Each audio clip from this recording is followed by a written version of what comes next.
برکت کرے. اور ان کی عمر 637 سال تھی.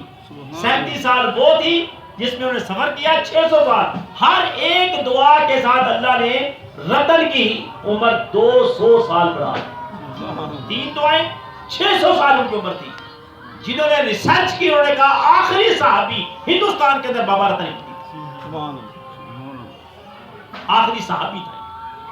عرب کے صحابی 100 سال کے اندر یعنی 110 سال شروع ہوا تابعی شروع ہوا, لیکن بابا رتن ہندوستان کے اندر 600 سال تک تھا. اور اس وقت جب لوگوں نے اس واقعہ کا قول کیا, کہتے ہیں کہ ایک چھوٹا سا پگوڑا بنایا ہوا تھا, اس میں روئی رکھی ہوئی تھی.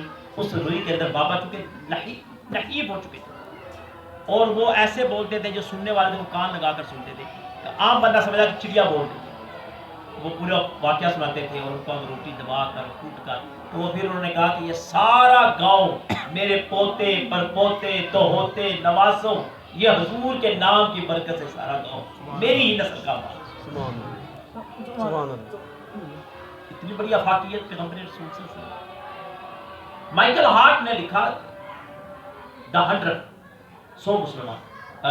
100 شخصیات جو دنیا کے اندر عظیم ترین شخصیات گزری ہیں. مائیکل کرسچن تھا, خود عیسائی ہے, اور لکھنے میں آخر میں لکھتا ہے کہ میں ایک شخصیت کو اپنے ٹاپ پر لانا چاہتا ہوں, ان کا نام محمد ہے. میں عیسائی ہونے کے بعد کہنے پر مجبور ہوں حضور جیسا شخص دنیا میں پیدا ہی نہیں ہوا.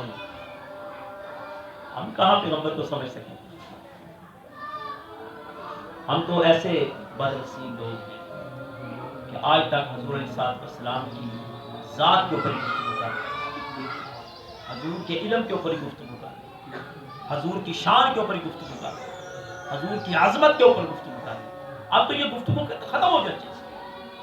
حضور کی سچائی کی یہ دلیل ہے کہ اگر کوئی آج پوچھے کہ کیسے رسول سچے ہیں, بھئی جو وہ کتاب لائے ہیں, موسیٰ علیہ السلام کی کوئی کتاب حفظ نہیں کر سکا, عیسیٰ علیہ السلام کی کوئی کتاب حفظ نہیں کر سکا, ابراہیم علیہ السلام کے کوئی کتاب حفظ نہیں کر سکا, آدم علیہ السلام کی کوئی کتاب حفظ نہیں کر سکا.